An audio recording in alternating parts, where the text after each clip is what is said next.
Baik, Assalamualaikum warahmatullahi wabarakatuh. Sebelumnya, perkenalkan saya Naila Melani Putri dengan NIM 2512646 dari 25BB10.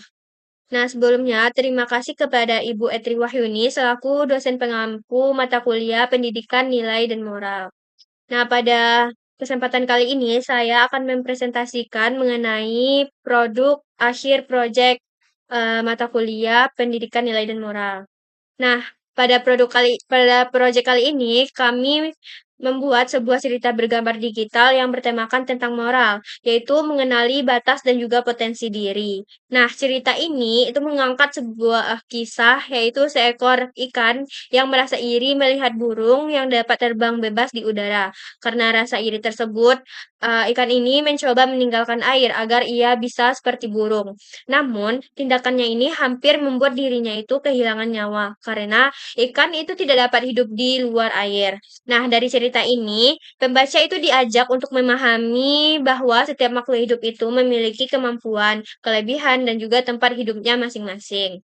Nah, produk ini itu dibuat dalam bentuk cerita bergambar agar pesan moral itu lebih mudah dipahami dan juga lebih menarik untuk dibaca di berbagai kalangan, terutama kalangan anak-anak dan juga remaja. Nah, selain itu, hasil akhir dari cerita bergambar kelompok kami ini itu dibentuk dalam bentuk digital yang menggunakan aplikasi Flipbook sehingga tampilannya itu bisa menyerupai seperti buku.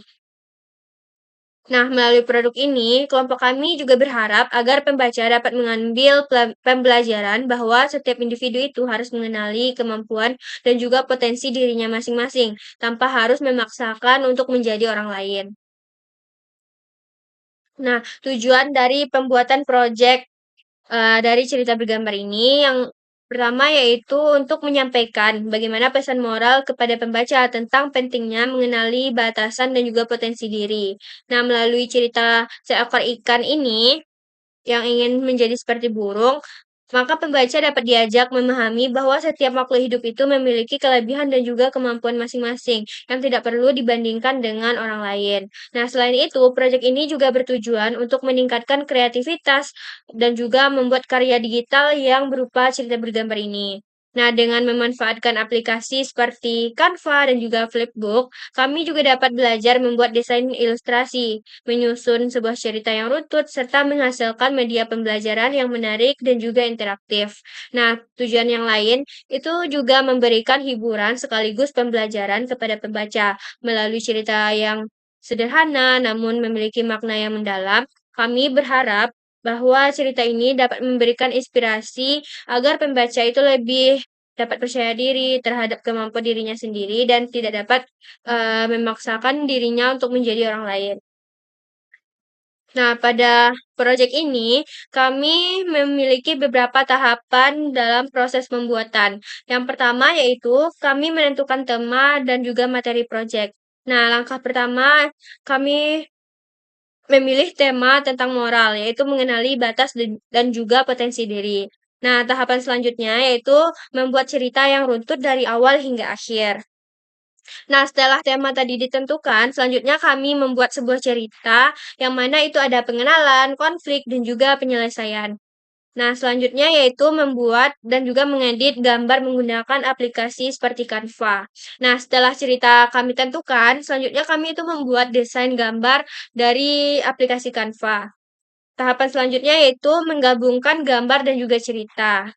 Nah, setelah cerita dibuat dan juga gambar telah dibuat, maka kami menggabungkan kedua ini dan juga penempatan gambar tulisan itu disusun agar terlihat lebih rapi, menarik dan juga lebih mudah dipahami oleh pembaca. Nah, tahapan terakhir yaitu mengedit hasil akhir menggunakan aplikasi Flipbook. Nah, tujuan dari aplikasi Flipbook ini agar tampilan produk kami ini bisa berbentuk seperti buku yang bisa dibolak-balik. Nah, adapun kekurangan dan juga kelebihan dari produk kami yaitu yang pertama, untuk kelebihan yang pertama yaitu memiliki pesan moral yang baik. Nah, jadi cerita bergambar kami ini mengandung pesan moral tentang pentingnya mengenali batasan dan juga potensi diri, sehingga dapat memberikan pembelajaran positif bagi para pembaca. Selanjutnya yaitu tampilan menarik dan juga interaktif. Nah, produk kami ini dibuat dalam bentuk cerita bergambar digital yang memiliki desain yang menarik menggunakan aplikasi Canva dan juga Flipbook, sehingga pembaca itu tidak mudah cepat bosan. Nah, selanjutnya yaitu mudah dipahami. Nah, alur cerita bergambar kami ini itu disusun secara sederhana dan juga runtut, sehingga mudah dipahami oleh berbagai kalangan, terutama anak-anak dan juga remaja. Yang selanjutnya itu menggabungkan hiburan dan juga edukasi. Nah, produk ini tidak hanya memberikan hiburan saja, tetapi juga memberikan pembelajaran tentang nilai-nilai kehidupan. Yang terakhir yaitu praktis dan juga mudah diakses. Nah, karena cerita bergambar ini dalam bentuk digital, cerita ini dapat dibaca kapan saja dan juga dapat lebih mudah dibagikan kepada orang lain. Nah, selain itu, untuk kekurangan produk kami ini, yang pertama yaitu masih sederhana dalam desain. Nah, ilustrasi dan juga tampilan cerita itu masih terbatas karena dibuat menggunakan aplikasi yang sederhana dan juga kemampuan mengedit kami juga masih perlu ditingkatkan lebih lebih lagi. Selanjutnya yaitu membutuhkan perangkat digital. Nah, produk kami ini hanya dapat dinikmati melalui perangkat elektronik seperti HP maupun laptop. Nah, jadi kurang praktis bagi yang tidak memiliki akses perangkat tersebut. Nah, untuk selanjutnya di sini saya akan membacakan cerita bergambar kami. Nah, di sini kita dapat melihat tampilan cover cerita bergambar. Nah, dengan judul Cilo dan Langit Biru. Next step. Di sebuah laut yang jernih dan tenang, hiduplah seekor ikan kecil yang bernama Cilo. Ia memiliki sisik berwarna merah berkilau dan mata yang selalu penuh rasa ingin tahu. Setiap hari, Cilo melihat ke atas permukaan air. Ia melihat burung-burung terbang bebas di langit. Sayap mereka mengepak indah, melayang tanpa batas.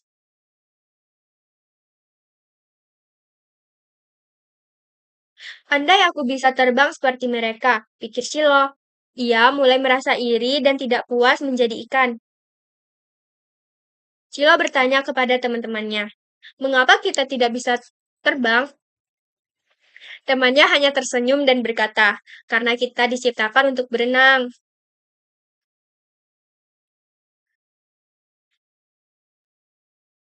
Namun, Cilo tidak puas. Ia ingin mencoba. Ia berenang dengan cepat ke permukaan, lalu melompat tinggi keluar air. Nggak panik. Untuk sesaat, Cilo merasa seperti burung. Tapi, tak lama kemudian, ia jatuh kembali ke air.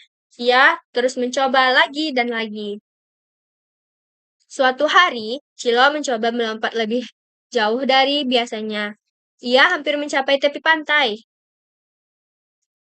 Cilo tidak bisa bernafas dengan baik. Tubuhnya mulai mengering. Ia ketakutan dan menyesal. Nah, seekor burung melihat Cilo dan berkata, "Kamu bukan diciptakan untuk hidup di darat." Burung itu dengan hati-hati mendorong Cilo kembali ke laut. Begitu kembali ke laut, Cilo bernafas lega. Ia akhirnya menyadari bahwa air adalah rumahnya. Cilo mulai menikmati kemampuan berenangnya dengan cepat, menyelam lebih dalam, dan juga bermain bersama teman-temannya. Dia berkata, "Aku tidak perlu menjadi burung untuk menjadi hebat. Aku adalah ikan, dan itu sudah luar biasa." Nah, setiap makhluk memiliki kelebihan masing-masing. Kita tidak perlu menjadi orang lain untuk merasa lebih berharga. Nah, pesan moral yang dapat kita ambil dari cerita bergambar ini yaitu mengenali kelebihan diri itu lebih penting daripada memaksakan diri untuk menjadi orang lain. Nah, melalui produk ini, eee, kami berharap bahwa pembaca dapat mengambil pembelajaran bahwa setiap individu itu harus mengenali kemampuan dan juga potensi dirinya sendiri tanpa harus memaksakan untuk menjadi orang lain. Nah, mungkin sekian, presentasi dari saya mengenai proyek akhir kelompok kami. Saya akhiri. Assalamualaikum warahmatullahi wabarakatuh.